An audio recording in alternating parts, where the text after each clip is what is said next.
Welcome back. Karnataka prime ಟೈಮ್ಗೆ ಸ್ವಾಗತ. ಬಹಳ ದೊಡ್ಡ ಒಂದು ಸುದ್ದಿ ಕಳೆದ 2 ದಿನಗಳಿಂದ ಸದ್ದು ಮಾಡ್ತಾ ಇದೆ. ಈ ವರ್ಷ ಜನವರಿ 22ನೇ ತಾರೀಕಿನಂದು ವಿದ್ಯುಕ್ತವಾಗಿ ಶ್ರೀರಾಮ ಮಂದಿರ ಉದ್ಘಾಟನೆ ಆಯಿತು ಅಯೋಧ್ಯೆಯಲ್ಲಿ. ರಾಮ ಮಂದಿರ ಉದ್ಘಾಟನೆಯಾಗಿ ಇನ್ನು 1 ವರ್ಷ ಆಗಿಲ್ಲ, ಅಷ್ಟರಲ್ಲಾಗಲೇ ದೊಡ್ಡ ವಿವಾದ ಶುರುವಾಗಿದೆ. ರಾಮ ಮಂದಿರ ಸೋರ್ತಾ ಇದೆ, ಅದು ಕೂಡ ಗರ್ಭಗುಡಿಯ ಮುಂಭಾಗಕ್ಕೆ ಆ ನೀರು ಬೀಳ್ತಾ ಇದೆ. VIP ಗಳು ನಿಲ್ಲುವ ಜಾಗದಲ್ಲಿ ನೀರು ಬೀಳ್ತಾ ಇದೆ. ಅಲ್ಲಿಯ ಪ್ರಮುಖರೊಬ್ಬರು ಅದರ ಬಗ್ಗೆ ತೀವ್ರ ಆಕ್ಷೇಪ ವ್ಯಕ್ತಪಡಿಸಿದ್ದಾರೆ. ಹೀಗಾಗಿ ಇದು BJP ಹಾಗೂ ಕಾಂಗ್ರೆಸ್ ನಡುವಿನ ವಾಕ್ಸಮರಕ್ಕೆ ಕಾರಣವಾಗಿದೆ. ಸೊ ಇದರ ಬಗ್ಗೆ ಒಂದು ಸ್ಪೆಷಲ್ ರಿಪೋರ್ಟ್ ನಿಮ್ಮ ಮುಂದೆ.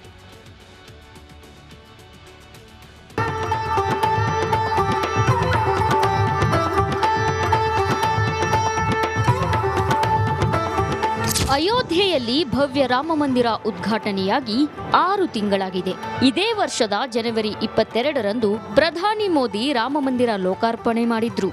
ದೇಶದ ಮೂಲೆ ಮೂಲೆಯಿಂದ ಕೋಟಿ ಕೋಟಿ ಭಕ್ತರು ಮಂದಿರಕ್ಕೆ ಭೇಟಿ ನೀಡಿ ರಾಮಲಲ್ಲಾನ ದರ್ಶನ ಪಡೆದಿದ್ದಾರೆ.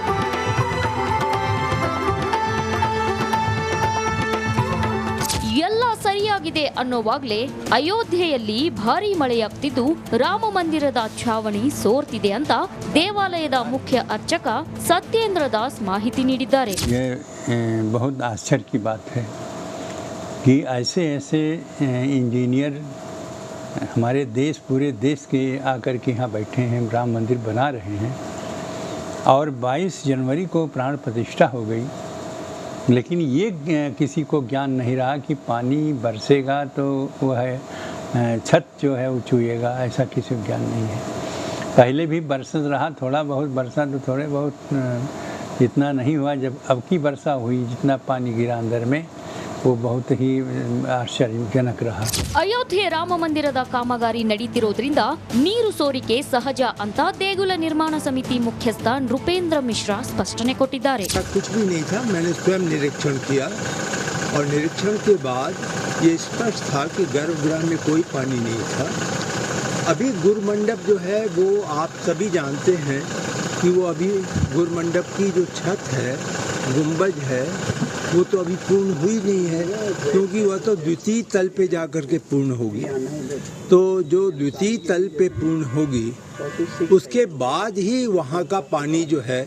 ಮಂದಿರ ಸೋರ್ತಿದೆ ಅನ್ನೋ ಸುದ್ದಿ ತಿಳಿತಿದ್ದಂತೆ ಕಾಂಗ್ರೆಸ್ ನಾಯಕರು ಅಲರ್ಟ್ ಆಗಿದ್ದಾರೆ. ದೊಡ್ಡ ಹಗರಣ ನಡೆದಿದೆ, ತನಿಖೆಯಾಗಲಿ ಅಂತಿದ್ದಾರೆ.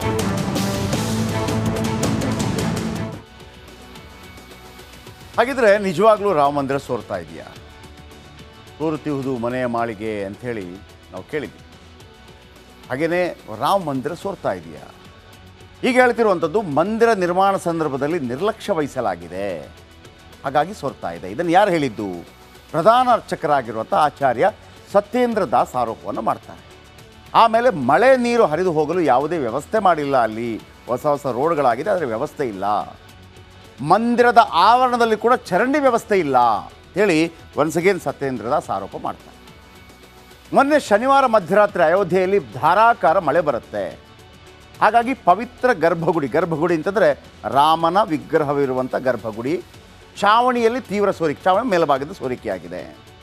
ಪಾಲಕ ರಾಮನ ವಿಗ್ರಹದ ಮುಂದೆ, ಅಂದರೆ ಎಲ್ಲಿ ನಿಂತ್ಕೋತಾರೆ ಭಕ್ತಾದಿಗಳು ಬಂದು, ಅಲ್ಲಿ ಸೋರಿಕೆಯಾಗಿದೆ.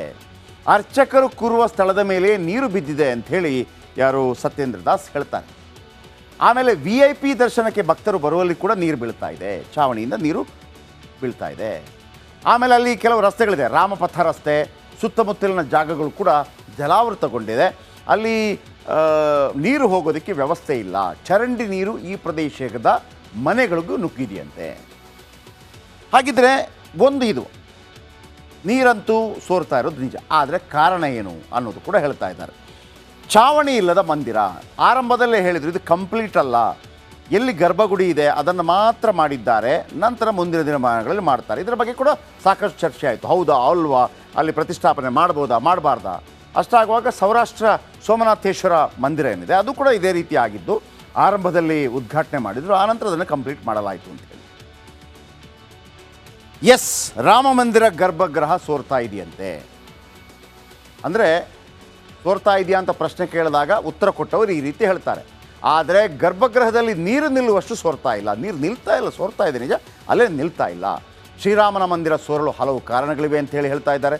ಮೊದಲ ಮಹಡಿಯ ನಿರ್ಮಾಣ ಕಾರ್ಯ ನಡೀತಾ ಇದೆ. ಮೊದಲ ಮಹಡಿಯ ನಿರ್ಮಾಣ ಕಾರ್ಯ ನಡೀತಾ ಇದೆ. ಇದು ಗ್ರೌಂಡ್ ಫ್ಲೋರಲ್ಲಿರೋದು. ಮೊದಲ ಮಹಡಿ ನಿರ್ಮಾಣ ಜುಲೈ ವೇಳೆಗೆ ಅಂತ್ಯವಾಗುತ್ತೆ. ಜುಲೈ ಡಿಸೆಂಬರ್ ಕೊನೆಗೆ ದೇವಸ್ಥಾನ ಕಂಪ್ಲೀಟ್ ಆಗಿ ಪೂರ್ಣಗೊಳ್ಳುತ್ತೆ 1 ವರ್ಷದಲ್ಲಿ. ಗುರುಮಂಟಪ ಇರುವುದು ಮೊದಲನೇ ಮಹಡಿಯಲ್ಲಿ. ಗರ್ಭಗುಡಿ ನಿರ್ಮಾಣದಲ್ಲಿ ಯಾವುದೇ ಲೋಪವಾಗಿಲ್ಲ. ಅದನ್ನು ಲೋಪ ಆಗಿದೆ ಅಂತ ಯಾರು ಹೇಳ್ತಾ ಇಲ್ಲ, ಸೋರ್ತಾ ಇದೆ ಅಂತ ಮಾತ್ರ ಹೇಳ್ತಾ ಇರೋದು. ಮೊದಲನೇ ಮಹಡಿಗೆ ಯಾವುದೇ ಮೇಲ್ಛಾವಣಿ ಇಲ್ಲ. ಇದು ಪಾಯಿಂಟ್. ಮಂದಿರದ ಮೇಲೆ ಮಳೆ ನೀರು ತುಂಬಿ ಜಿನುಗ್ತಾ ಇದೆ. ಶೀಘ್ರವೇ ದುರಸ್ತಿ ಮಾಡಲಾಗುತ್ತೆ ಅಂತ ನೃಪೇಂದ್ರ ಮಿಶ್ರಾ ಅವರು ಹೇಳಿದ್ದಾರೆ. ಅಂದರೆ ನೀವು ಸೋರ್ತಾ ಇದೆ ಅಂತಲ್ಲ, ಅದೇನಾಗಿದೆ, ಮೊದಲ ಗ್ರೌಂಡ್ ಫ್ಲೋರಲ್ಲಿದೆ, ಆಮೇಲೆ ಆ ಫಸ್ಟ್ ಫ್ಲೋರ್ ಇದೆಯಲ್ಲ, ಅಲ್ಲಿ ಗುರುಮಂಟಪ ನಾವು ಕಟ್ತೇವೆ. ಅದು ಜುಲೈ ಅಂತ್ಯದಕ್ಕೆ ಬಹುತೇಕ ಮೊದಲ ಛಾವಣಿ ಅಂದರೆ ಮೇಲ್ಛಾವಣಿ ಕಂಪ್ಲೀಟ್ ಆಗಿ ಡಿಸೆಂಬರಲ್ಲಿ ಇಡೀ ಮಂದಿರ ಕಂಪ್ಲೀಟ್ ಆಗುತ್ತೆ ಅವ್ರು ಹೇಳ್ತಾ ಇರುವಂಥದ್ದು. ಮಳೆ ನೀರು ಅಲ್ಲಿ ಮೇಲ್ಛಾವಣಿಯಲ್ಲಿ ನಿಂತ ಅದು ತೊಟ್ಟಿಗ್ತಾ ಇದೆ, ಅದು ಸೋರಿಕೆ ಅಲ್ಲ ಅಂತೇಳಿ ಅವರ ಏನು ಸಮರ್ಥನೆಗಳು. ಏನಿವೆ, ಒಂದಂತೂ ಭಾಳ ಸ್ಪಷ್ಟ, ರಾಮ ಮಂದಿರ ಸೋರ್ತಾ ಇದೆ ಅನ್ನುವಂಥ ಸುದ್ದಿಯೇ ಬರಬಾರ್ದಾಗಿತ್ತು. ಅದು ಬರದ ಹಾಗೆ ನೋಡಿಕೊಳ್ಬೇಕಾಗಿತ್ತು. ಬಂದಿದೆ, ಬಂದ ನಂತರ ಯಾವ ರೀತಿಯ ಮುನ್ನೆಚ್ಚರಿಕೆಗಳನ್ನ ಕ್ರಮ ತೆಗೆದುಕೊಳ್ಬೇಕು ಅದನ್ನು ತಗೋಬೇಕಾಗಿದೆ.